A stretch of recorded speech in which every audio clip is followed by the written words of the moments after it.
Selamat datang di channel Zimar Imam. Sembari mendengarkan tinggalkan like dan komentarnya bosku. Jangan lupa pasang headset kalian. Siapkan kopi dan camilan. Lupakan pahitnya kehidupan.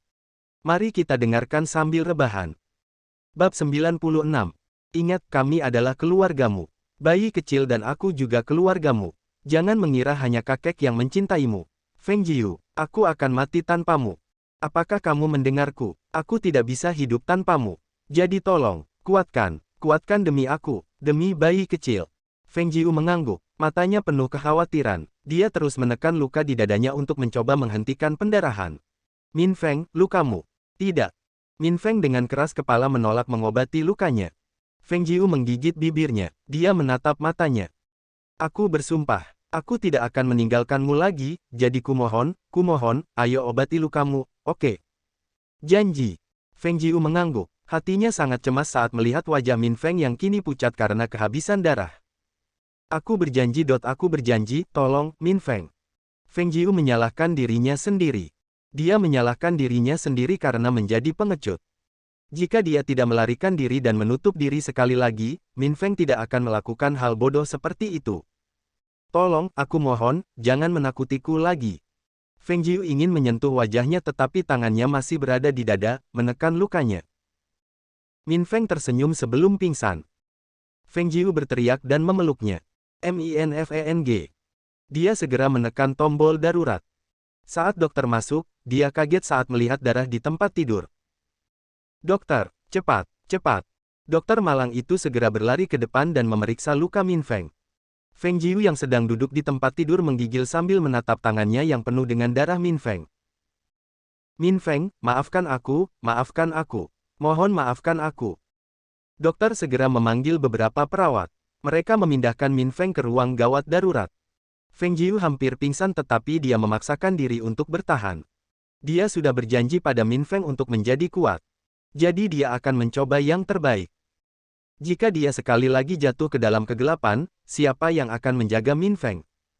Feng Jiu menutup matanya dan menenangkan dirinya.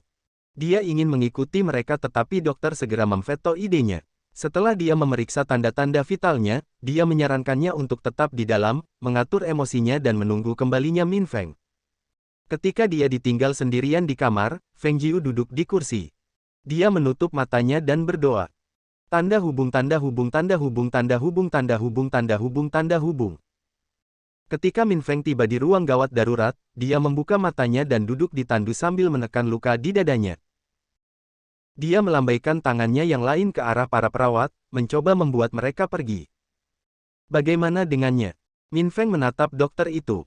Nona Feng baik-baik saja, Tuan Lu. Dia menangis tetapi alat vitalnya stabil. Min Feng mengangguk. Saat dokter memeriksanya beberapa waktu lalu, dia langsung memberi isyarat agar dia mengikuti jejaknya dalam berakting. Dia ingin menghukum Feng Jiu karena tidak bertanggung jawab dan pada saat yang sama, dia ingin Feng Jiu merasa bersalah sehingga dia tidak mencoba menutup diri sekali lagi. Bagus, tidak perlu khawatir, aku hanya perlu beberapa jahitan. Aku akan berangkat beberapa jam kemudian. Katakan padanya bahwa operasinya sulit. Dokter hampir muntah darah. Tangannya yang menjahit lukanya terhenti. Operasi apa yang sulit Kamu hanya perlu 3 jahitan. 3 jahitan. Dokter tiba-tiba merasa kasihan pada Feng Jiu karena mencintai pria berperut hitam seperti Lu Min Feng. Dia hanya bisa menghela nafas dan melanjutkan menjahit lukanya. 2 jam kemudian, Min Feng yang terbaring di tempat tidur dikirim kembali. Dia, dengan lemah, menatap Feng Jiu yang sedang memeriksanya dengan cemas. Bagaimana? Apakah kamu baik-baik saja? Feng Jiu segera duduk di tempat tidur dan menyentuh wajah Min Feng. Dia sangat takut ketika dokter memberitahunya bahwa operasinya sulit dan Min Feng hampir kehilangan nyawanya. Maafkan aku, ini semua salahku. Feng Jiu meraih tangannya dan berulang kali menciumnya. Air matanya jatuh ke tempat tidur tetapi dia mencoba menghapusnya dan tersenyum padanya. Dia tidak ingin Min Feng melihat sisi lemahnya lagi. Min Feng mengangkat tangannya dan menyentuh pipinya. Feng Jiu, aku baik-baik saja. Ini bukan salahmu. Ayo, berbaringlah bersamaku. Min Feng perlahan bergerak ke samping dan menarik Feng Jiu ke bawah. Feng Jiu dengan patuh berbaring dan menangkupkan wajahnya. Tahukah kamu betapa takutnya aku saat melihatmu berdarah? Jangan lakukan itu lagi. Min Feng mengangguk. Dia menyentuh tangannya yang ada di pipinya. Sekarang kamu tahu bagaimana perasaanku ketika kamu mengalami syok. Min Feng terbatuk dan meringis seolah dia kesakitan. Feng Jiu mengucat ketika dia melihat dia sangat terluka. Aku berjanji tidak akan melakukannya lagi. Maukah kamu memaafkanku? Feng Jiu menggigit bibirnya, hati nuraninya membunuhnya. Dia berlari ke depan dan dengan hati-hati memeluk Min Feng tanpa menyentuh lukanya. Dia tidak berhasil melihat seringai jahatnya. 2 hari telah berlalu dan Feng Jiu mulai menerima kenyataan bahwa kakeknya hanya punya beberapa hari lagi untuk hidup. Dia memutuskan untuk menghadapi kebenaran. Dia mengunjungi Xuantian setiap hari tanpa putus asa. Karena Min Feng sangat terluka, dia duduk di kursi roda.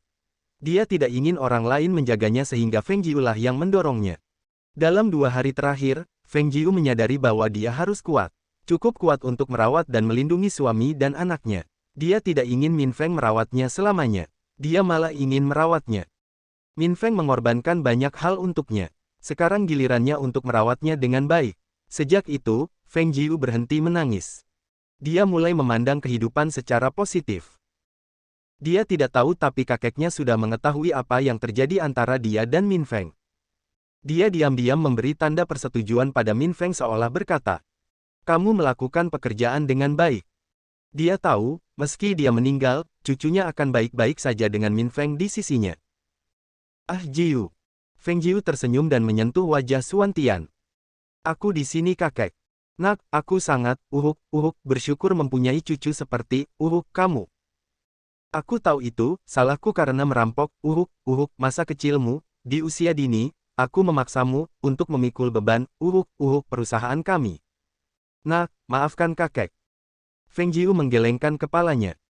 Tidak, kamu salah. Merupakan kebahagiaan terbesarku mengelola perusahaan yang kamu cintai. Feng International adalah kamu, kakek.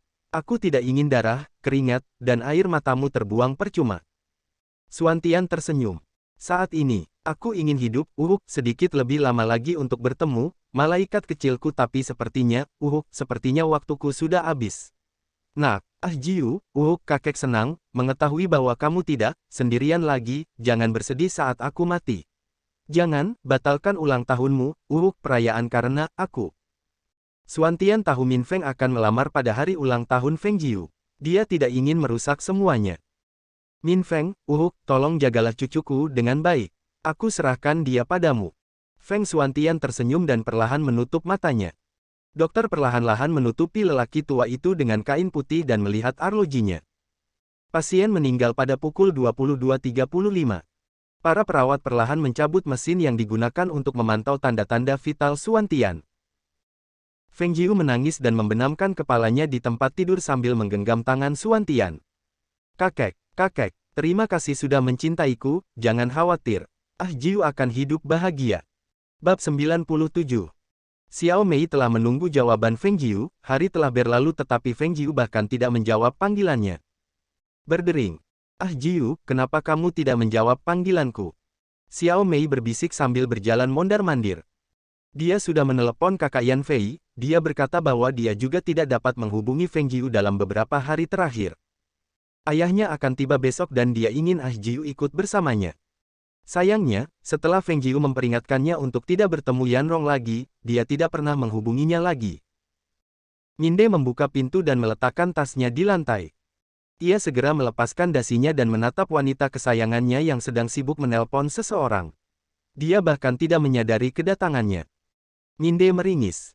Dia diam-diam berjalan di belakangnya dan melingkarkan lengannya di pinggangnya. Dia menundukkan kepalanya dan mencium lehernya sementara tangannya mengusap perutnya dengan sensual. Xiao Mei kaget saat merasakan ada tangan mesum yang mencoba meraba tubuhnya. Sekali lihat dan dia sudah tahu bahwa tangan itu milik Minde yang tidak tahu malu itu. Dia menggigil saat merasakan bibir pria itu di belakang lehernya, mencium dan menjilatnya. Minde, bersikaplah. Dia mencoba menarik tangannya yang diam-diam mencoba masuk ke dalam pakaiannya tetapi Minde adalah seorang bajingan. Dia terus menyentuh titik sensitifnya. Dia tidak bisa menahan tawa ketika dia menggelitik pinggangnya sambil meniup telinganya. Dia berbalik dan memeluk lehernya. Kamu kembali. Dia tersenyum dan mencium pipinya. Aku pulang. Minde menariknya lebih dekat dan menangkap bibirnya. Dia menghisapnya dengan lembut sambil tangannya terus mengembara di tubuhnya. Kaki Xiao Mei menyerah. Dia tidak punya pilihan selain mengandalkan dukungan Minde. Minde sedang mencium lehernya ketika teleponnya tiba-tiba berdering. Dia segera mendorong Minde menjauh dan berlari menuju meja. "Halo, Kakak Yan Fei." Xiao Mei mencoba menenangkan napasnya. Jantungnya masih berdebar kencang akibat ciuman itu. Dia terengah-engah saat menjawab panggilan telepon. Minde malang yang disingkirkan menyipitkan matanya saat mendengar Xiao Mei menyebut nama Yan Fei. Dia dengan cemberut mengambil tasnya dan masuk ke dalam kamar tidur. Bang! Minde membanting pintu hingga tertutup. Xiao Mei memperhatikan tindakannya tapi dia hanya menggelengkan kepalanya. Pria besar itu meminum cuka lagi. "Kakak Yan Fei, ada apa? Apakah kamu sudah menghubungi Ah Jiu?" "Tidak, dia tidak mau menjawab teleponnya." "Bagaimana denganmu? Apakah dia mengatakan sesuatu kepadamu beberapa hari yang lalu?" Xiao menghela nafas. "Tidak, tidak ada sama sekali. Dia hanya memperingatkanku untuk tidak bertemu dengan Yanrong lagi." "Kamu ingat Yanrong, wanita yang bersama kita selama pesta amal itu?" "Aku tidak tahu apakah Ah Jiu memberitahumu tentang hal itu tapi, dialah yang menyakitiku malam itu.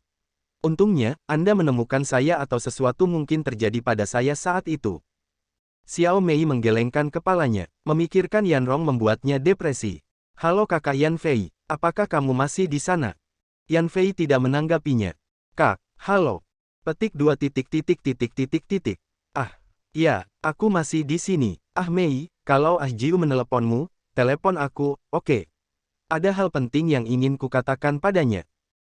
Aku akan melakukannya. Sampai jumpa, kakak." Sampai jumpa." Setelah panggilan telepon, Xiao Mei perlahan membuka pintu kamar mereka. Dia melihat Minde duduk di tempat tidur sambil memelototinya. Xiao Mei menelan ludah. Wajah Minde sungguh menakutkan jika sedang marah. Itulah alasan mengapa dia terus melarikan diri darinya. Syukurlah dia sudah terbiasa dipelototi olehnya setiap hari. Jika itu terjadi di masa lalu, dia akan segera melarikan diri. Sial, dia menyukai pria yang tersenyum cerah seperti matahari, bukan psikopat tampan. Sayangnya, hatinya menang melawan pikirannya. Dia memilih untuk menyukai balok es besar mesum yang membuat ulah seperti anak kecil. "Hai." Dia menutup pintu dan menerkamnya. Cara terbaik untuk menyembuhkan amukan Minde adalah dengan bersikap tidak tahu malu di hadapannya. Keduanya terjatuh di tempat tidur. Xiao Mei segera duduk tengkurap. Dia tertawa dan mencolek pipinya tanpa malu-malu. "Apakah kamu cemburu? Benar kan?" Mata Minde menjadi gelap. Xiao Mei mencondongkan tubuh ke depan dan berulang kali mencium bibirnya. Dia menatapnya dan dengan serius bertanya. "Lu Minde, apakah kamu iri dengan kakak Yan Fei?" Minde mengangguk. "Kamu adalah wanitaku. Seberapa posesifnya kamu ah?" Xiao Mei tersenyum dan meringkuk di dadanya. "Wanitanya." Xiao menghela nafas. "Ayah akan datang besok." Minde membelai rambutnya. "Jangan khawatir, semuanya akan baik-baik saja." Xiao Mei mengangguk dan menutup matanya. Setelah Xuantian meninggal, Min Feng lah yang menangani semuanya. Dia memerintahkan Chen Hao untuk memproses dokumen medis dan hal-hal lain yang diperlukan untuk pemakamannya. Min Feng membiarkan Feng Jiu menemani kakeknya untuk terakhir kalinya. "Bos. Bagaimana? Apakah kamu menemukan sesuatu?" Dalam beberapa hari terakhir ini, setelah Min Feng mendengar alasan sebenarnya penyakit Xuantian, dia segera memerintahkan Chen Hao untuk menyelidiki semuanya. Meskipun Feng Xuantian tidak dapat menemukan petunjuk apapun, Min Feng tidak cemas. Keluarga Lu lebih mahir dalam mengumpulkan data dibandingkan keluarga Feng. Bawahan ini sudah bisa menemukan petunjuk tapi masih belum cukup sebagai bukti. Sudah bertahun-tahun sejak hal itu terjadi sehingga menemukan petunjuk baru akan sulit. Lacak akun sebelumnya yang digunakan oleh perawat itu.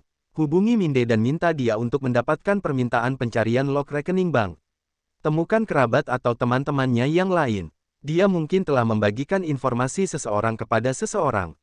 Mereka yang menyakiti istriku tidak akan berumur panjang. Aku harus memberantas keluarga cabang secara menyeluruh. Bajingan seperti mereka yang membunuh keluarganya sendiri lebih buruk dari binatang buas.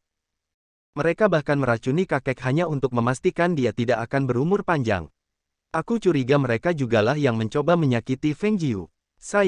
Apa katamu, kakek diracun? Feng Jiu yang berdiri di ambang pintu memucat ketika dia mendengar diskusi Min Feng dan Chen Hao. Min Feng berdiri dan berjalan ke arahnya. Feng Jiu, jangan berani-beraninya kamu berbohong padaku. Katakan sejujurnya, apakah kakek diracun?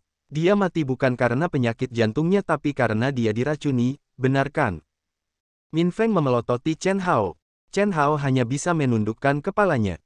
Bukan salahku kalau nyonya muda mendengarkan Bab 98. Jangan berani-beraninya kamu berbohong padaku. Katakan sejujurnya, apakah kakek diracun? Dia mati bukan karena penyakit jantungnya tapi karena dia diracuni, benarkan? Tubuh Feng Jiu gemetar karena marah. Dia memelototi Min Feng. Dia tidak percaya bahwa dia mencoba menyembunyikan segalanya, meninggalkannya dalam bayang-bayang. Jika dia tidak mendengar percakapan mereka, pasti Min Feng tidak akan mengatakan yang sebenarnya. Dia berhak mengetahui kebenaran mengenai kematian kakeknya. Dia menarik tangannya dari cengkeraman Min Feng dan duduk di kursi. Chen Hao, merasakan suasana negatif, diam-diam keluar dari ruangan. Min Feng menghela nafas dan duduk di sampingnya. Katakan yang sejujurnya atau aku akan menceraikanmu. Hidung Feng Jiu melebar saat dia menatap Min Feng. Orang malang itu hanya bisa membocorkan rahasianya. Asisten Long mengatakan bahwa kakek diracuni beberapa tahun yang lalu. Perawat pribadi yang merawatnya adalah putri seorang pengusaha yang jatuh. Dia meracuni kakek sebagai balas dendam atas kematian ayahnya. Kakek tidak dapat menemukan orang yang membantu perawat tersebut sejak dia meninggal pada hari kedua dia ditangkap. Tidak ada bukti yang ditemukan tetapi kakek yakin bahwa orang di balik keracunannya adalah paman kedua Anda. Feng Jiu menggigit bibirnya. Mau tak mau dia merasa sedih ketika memikirkan bagaimana kehidupan kakeknya beberapa tahun terakhir ini. Min Feng menariknya ke pelukannya. Jangan khawatir, aku akan mencari keadilan untuk kakek. Aku tidak akan membiarkan mereka lolos kali ini.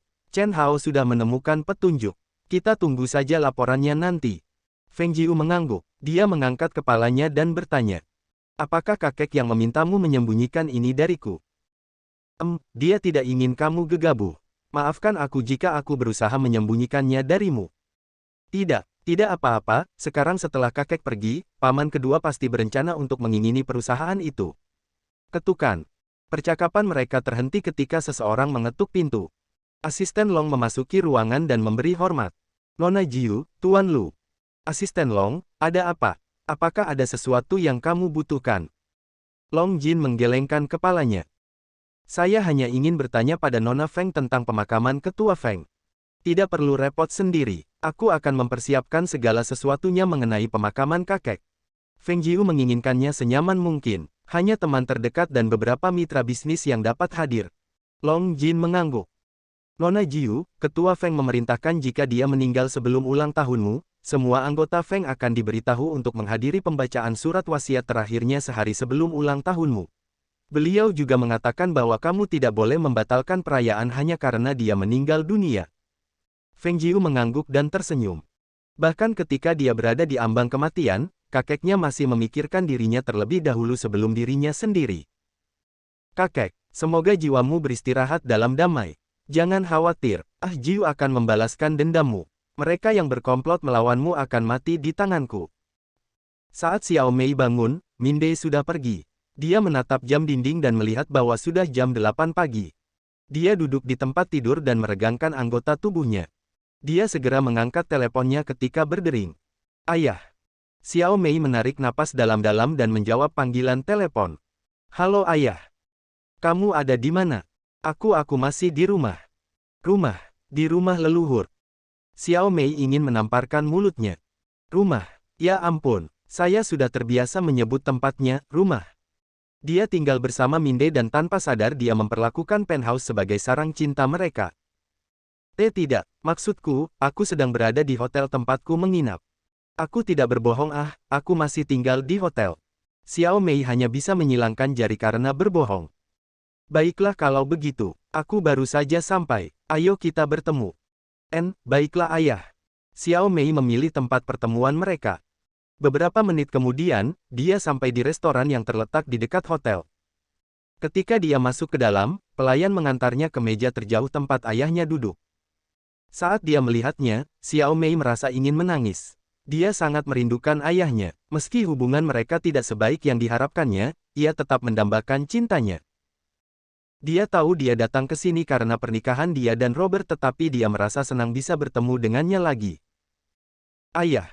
Xiao Mei mencium pipi ayahnya dan duduk di kursi seberang. Apa kabarmu? Apakah kamu melihat Robert? Dia datang ke sini untuk mengejarmu. Ayah, aku. Sebelum Xiao menyelesaikan kalimatnya, dia melihat Robert berjalan ke arah mereka. Aku juga mengundangnya karena kita akan membicarakan pernikahanmu. Xiao Guan tersenyum dan berdiri. Dia menepuk pundak Robert dan menyuruhnya duduk di samping Xiao Mei. Bagaimana kabarmu? Apakah kalian berdua berbicara? Bagaimana? Paman. Jangan khawatir, jangan khawatir. Kamu dan Ah Mei sudah bertunangan. Aku sarankan pernikahannya diadakan sebulan dari sekarang. Robert tersenyum kesakitan. Dia masih ingat ketika dia menelepon telepon Xiao Mei dan suara seorang pria menjawabnya. Sejak itu, dia menghindarinya. Dia tidak tahu apa yang diinginkannya. Dia ingin menjauh darinya dan memberikan restunya, tetapi dia juga ingin dia menikah dengannya. Bukankah dia bajingan? Selama berhari-hari, dia memikirkan apakah akan membatalkan pertunangan atau tidak. Dia mencintai Xiao Mei dan dia ingin dia bahagia. Tapi dia juga menginginkannya untuk dirinya sendiri. Ketika Robert mengangkat kepalanya, tanpa sadar dia melihat ke pintu masuk. Dia melihat wajah familiar memasuki pintu depan. Bukankah dia tuan muda kedua dari Lu Corporation? Robert mengenalnya sebagai pria yang baru saja masuk di restoran itu. Dia bertemu dengannya beberapa tahun yang lalu. Pria itu melihat ke arahnya. Robert kaget saat melihat kemarahan pada tatapan pria itu. Jika tatapan bisa membunuh, dia pasti sudah mati di tempat. Apakah dia marah padaku? Mengapa? Dia melihat pria itu berjalan ke arah mereka. Ketika pria itu tiba di meja mereka, dia tanpa basa-basi menarik Xiao Mei dan menciumnya di depan mereka. Robert merasa hatinya hancur berkeping-keping. Bab 99. Tuan muda, nyonya muda masa depan telah tiba. Aku datang. Terus amati mereka. Bawahan ini mengerti. Minde sedang mengendarai mobilnya ke restoran tempat Xiao Mei dan ayahnya memutuskan untuk bertemu. Tuan muda, pewaris Johnson Holdings juga telah tiba. Dia sekarang berjalan menuju nyonya muda masa depan dan ayahnya. Aku hampir sampai. Mundur. Orang tua itu setuju, Minde mengakhiri panggilan. Ketika dia tiba, Minde melihat Xiao Mei duduk bersama tunangannya. Dia melihat ke lantai sehingga dia tidak menyadari kedatangannya. Sayangnya, pria di sampingnya, Robert, yang disebut tunangannya, tanpa sadar menatap Minde saat dia berjalan menuju meja. Mata Minde dan Robert bertatapan. Minde tidak bisa menahan diri untuk tidak melemparkan belati ke arah Robert ketika dia melihat bahwa dia sedang duduk di samping wanitanya. Dia segera mempercepat langkahnya. Ketika dia tiba, Xiao Mei mendongak dan menatapnya sambil menganga. Hati Minde melonjak. Dia dalam hati mengangguk dan puas dengan reaksinya ketika dia melihatnya. Ini adalah reaksi tepat yang dia harapkan darinya. Pesta membaca apa yang disebut novel miliknya tidak sia-sia. Beberapa minggu yang lalu, Xiao Mei memperkenalkan novel kepadanya. Novel itu adalah buku berbentuk persegi panjang dengan gambar. Dia berkata, novel miliknya akan mengajarinya romansa. Saat dia menjelaskan setiap detail dari novel miliknya, matanya bersinar seolah dia sedang memujanya dengan sepenuh hati. Sejak itu, dia rajin membaca setiap jilidnya secara diam-diam, berharap bisa belajar sesuatu darinya dan membuat Xiao Mei bahagia. Cinta pertama, CEO dan istri nakalnya, 100 cara menangkap hatinya, adalah yang paling panjang tapi itu tidak masalah baginya. Setelah dia tiba di meja mereka, dia teringat adegan di salah satu novel, pemeran utama pria menarik pemeran utama wanita dan menciumnya di depan semua orang untuk menunjukkan bahwa dia adalah miliknya. Minde dalam hati mengangguk dan memutuskan untuk menyalin adegan itu. Dia tanpa basa-basi menarik Xiao Mei ke atas, melingkarkan tangannya di pinggangnya dan menciumnya dengan panas. Dia menariknya lebih dekat ke dadanya sampai dia meleleh dalam pelukannya. Ketika Xiao Mei melihat Minde, diam-diam dia senang. Dia sangat berharap dia akan datang dan meminangnya di depan ayahnya. Dia ingin dia ikhlas dan serius meminta restu ayahnya. Sayangnya tindakan Minde membuatnya terdiam dan di saat yang sama juga membuat ayahnya hampir muntah darah karena marah. Anda. Xiao Guan berdiri dan mengarahkan jarinya ke Minde. Dia sangat marah hingga wajahnya memerah. Dadanya naik turun tak menentu. Sementara Xiao Guan sangat marah, kondisi Robert juga tidak baik. Wajahnya berubah menjadi hijau dan putih bergantian sambil menatap kosong ke arah pasangan yang sedang berciuman di depannya. Dia berpikir bahwa dia telah menerima kenyataan bahwa Xiao Mei sudah memiliki seorang pria dan dia baik-baik saja dengan hal itu, tetapi dia salah. Dia merasa jantungnya seperti ditusuk ribuan kali dan ditaburi garam dalam prosesnya. Menyaksikan wanita yang dicintainya dalam pelukan pria lain sudah cukup baginya untuk kehilangan harapan. Robert hanya bisa memelototi Minde karena tidak tahu malu, mencium Xiao Mei di tempat umum. Setelah ciuman panjang, Xiao Mei bergoyang dan hampir jatuh ke tanah. Minde segera mendukungnya dengan tangannya yang kuat, tidak memedulikan tatapan dingin Robert dan Xiao Guan. Xiao Guan terjatuh kembali ke kursinya sambil menatap Minde dan Xiao Mei dengan tidak percaya. Dia memucat ketika teringat Robert hadir. Dia sekali lagi berdiri dan menarik Xiao Mei ke arahnya. Kamu anak yang tidak dapat diatur. Xiao Guan meraung, tidak peduli orang-orang yang sedang makan di dalam restoran sekarang memandang mereka dengan geli. Xiao Guan sangat marah hingga dia ingin mencekik putrinya yang bodoh itu sampai mati. Dia jelas sedang bermain api di depan tunangannya. Dia mengertakkan gigi sambil menarik lengannya, tapi sayangnya, Minde tidak melepaskan Xiao Mei dari pelukannya. Xiao Mei, apa maksudnya ini? Apakah kamu tidak menempatkan aku dan Robert di depan matamu sehingga kamu bahkan memutuskan untuk memaksa dengan pria sembarangan di depan kami? Robert segera berdiri dan memegang bahu Xiao Guan. Paman, tidak apa-apa. Tidak, aku harus menghajar anakku yang bodoh ini sampai dia tahu dia salah. Dan kamu, anak muda, lepaskan putriku sekarang juga. Xiao Guan sekali lagi mengarahkan jarinya ke Minde. Dia bahkan mengencangkan cengkeramannya pada lengan Xiao Mei untuk menunjukkan ketidaksenangannya. Ah! Xiao Mei tidak bisa menahan tangis kesakitan. Mata Minde menjadi gelap saat dia menatap tangan yang mencengkeram lengan Xiao Mei. Dia merentangkan lengannya dan dengan paksa merobek cengkeraman Xiao Guan. Hanya dia yang bisa menindas wanitanya. Tidak laki-laki, bahkan ayahnya pun dibiarkan menyakitinya seperti ini. Xiao Guan dibuat lengah oleh gerakan tiba-tiba Minde. Jika bukan karena Robert menopang punggungnya, dia pasti terjatuh dari tanah. Xiao Mei, menjauhlah darinya. Kemarilah atau aku akan memungkirimu. Xiao Mei menggigil dalam pelukan Minde. Tanpa berbicara apapun, Minde berjalan pergi sambil menarik Xiao Mei bersamanya. Xiao Mei hanya bisa menoleh dan berkata, "Maafkan aku kakak Robert, maafkan ayah, aku tidak bisa, aku mencintainya." Air mata jatuh di pipi Xiao Mei saat dia berjalan pergi bersama Minde. Di pojok restoran, Pak Tualu sedang menyeruput kopi sambil menggelengkan kepalanya. Cak, cak, cak, cucuku ini sangat bodoh ah.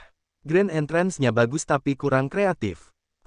Aku sudah melakukan itu pada nenek mereka, tidak bisakah dia memikirkan ide baru? Dan sikapnya, ayo gelombang meskipun dia bajingan, bajingan itu tetaplah mertuanya. Hah. Untung saja Pak Tua ini penyayang. Aku akan membantumu kali ini. Gelombang, sepertinya aku harus mengunjungi Xiao Xiao hari ini. Bagaimana aku harus membujuk orang tua itu? Pak Tua Lu menyeringai ketika memikirkan bagaimana Minde akan berterima kasih padanya nanti. Dia bahkan membayangkan cucu keduanya bersujud kepadanya dengan rasa terima kasih yang mendalam. Hahaha. Hao. Di dalam restoran, tiba-tiba terdengar tawa. Bab 100. Setelah Xiao Mei dan Minde pergi, Xiao Guan bergoyang dan terjatuh ke belakang. Robert segera membantunya duduk di kursi dan memberinya segelas air. Paman, aku tidak perlu berkata apa-apa. Aku tahu kamu terluka dengan apa yang kamu lihat beberapa waktu lalu. Putriku yang bodoh ini membuat malu keluarga kita. Beraninya dia memperlakukanmu seperti ini. Pria sombong itu bukanlah orang baik. Tidak bisakah putriku yang bodoh melihat bahwa dia hanyalah mainannya? Robert, Paman sangat menyesal kamu menyaksikan maksiat putriku yang bodoh. Itu pasti berat bagimu. Tapi jangan khawatir, Paman pasti akan memastikan upacara pernikahan kalian tetap berlanjut. Entah kita harus memaksa gadis bodoh itu atau tidak, kalian berdua akan menikah satu sama lain. Xiao Guan menepuk tangan Robert. Robert menggelengkan kepalanya. Paman, menurutku kita perlu membatalkan pertunangan ini. Xiao Mei mencintai orang lain. Hatinya sudah ditempati oleh pria lain. Ini sudah terlambat bagiku. Robert, apa yang kamu katakan? Putriku hanya menjadi kacau karena dia tergoda oleh pria itu. Anda tahu dia biasanya tidak menggunakan kepalanya. Robert, tidak perlu khawatir. Serahkan semuanya pada paman. Keduanya berdiri dan segera keluar. Mereka tidak mendengar suara tawa yang menggema di dalam restoran saat mereka pergi. Xiao Mei saat ini sedang duduk di belakang mobil bersama Minde. Asistennya adalah orang yang mengemudi di depan. Dia berada di dalam pelukan Minde sambil menangis keras. Untuk pertama kalinya dalam hidupnya, Minde merasa bingung. Dia tidak tahu harus berbuat apa. Saat berurusan dengan pekerjaan, dia kejam dan acuh tak acuh. Dia bergerak cepat, mengatasi semua masalah dalam sekejap. Tidak ada yang bisa menggerakkannya, bahkan kematian. Tapi Xiao Mei berbeda. Dia adalah miliknya yang berharga. Wanitanya, hidupnya. Dia selalu ingin melihat senyumnya. Hatinya sakit setiap kali dia melihatnya menangis. Kini dia menangis dalam pelukannya karena terluka. Minde tidak tahu harus berbuat apa. Wajahnya masih kosong dari emosi tapi matanya penuh kekhawatiran. Dia hanya bisa memeluknya erat. Tidak apa-apa, berhentilah menangis. Minde mengangkat dagu Xiao Mei dan menyeka air mata di wajahnya. Xiao Mei memelototinya. Itu salahmu, kenapa kamu melakukannya? Menciumku di depan ayahku, tentu saja dia akan marah. Aku masih bertunangan dengan kakak Robert. Minde meringis. Kau milikku. Xiao Mei merasakan kemarahan melonjak dalam dirinya. Dia mendorong Minde menjauh dan menyilangkan tangan di dada. Tidak, bukan aku. Xiao Mei dengan keras kepala menyangkal klaimnya. Pupil mata Minde menyempit. Apa katamu? Ku bilang, aku bukan istrimu. Xiao Mei tidak bisa berkata-kata karena ciuman Minde. Dia membuka paksa mulutnya dan dengan paksa menggigit lidahnya. Dia merintih karena kesakitan dan kesenangan. Air matanya berhenti jatuh sambil terus menerima hukuman Minde atas penolakannya. Orang tua malang yang mengemudikan mobil itu berubah warna menjadi merah. Dia merasa malu hanya dengan melihat mereka. Puan muda kedua sangat jantan. Ciumannya cukup untuk menghentikan air mata seorang wanita cantik. Mendengar suara-suara cabul di belakangnya, lelaki tua itu hanya bisa berpura-pura tidak mendengar apapun. Saat Minde melepaskan mulut Xiao Mei, bibirnya sudah bengkak. Anda. Xiao Mei mencubit pinggangnya. Dia ingin menggali lubang dan mengubur dirinya di dalam. Wajahnya terbakar saat dia menyelinap ke arah lelaki tua yang sedang mengemudikan mobil. Dia sudah lupa bahwa dia menangis beberapa waktu yang lalu. Feng Jun dan anggota keluarga Feng lainnya menerima kabar meninggalnya Feng Xuantian. Feng Jun dalam hati bersukacita. Akhirnya pamannya pun meninggal. Bajingan yang mencuri hak kesulungan ayahnya kini perlahan membusuk.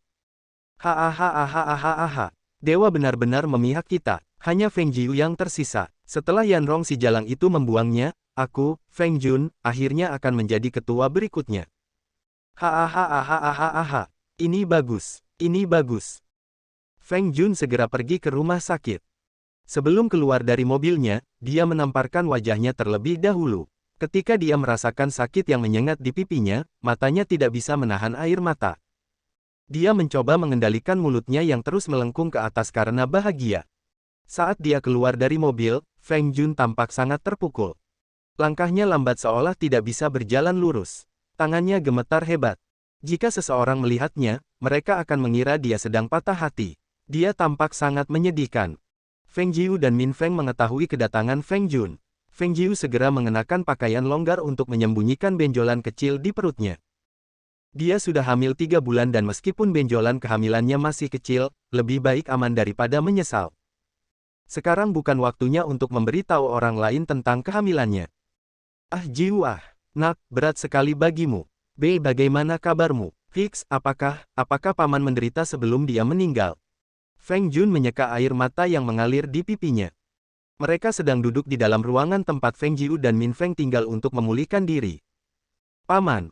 Feng Jiu memeluk Feng Jun. Meskipun dia ingin membunuh sampah yang melukai kakeknya, dia hanya bisa tersenyum di depannya untuk saat ini. Dia hanya bisa berpura-pura tidak menyadari segalanya. Sebaiknya kau cuci lehermu, Feng Jun. Aku akan membuatmu membayarnya nanti.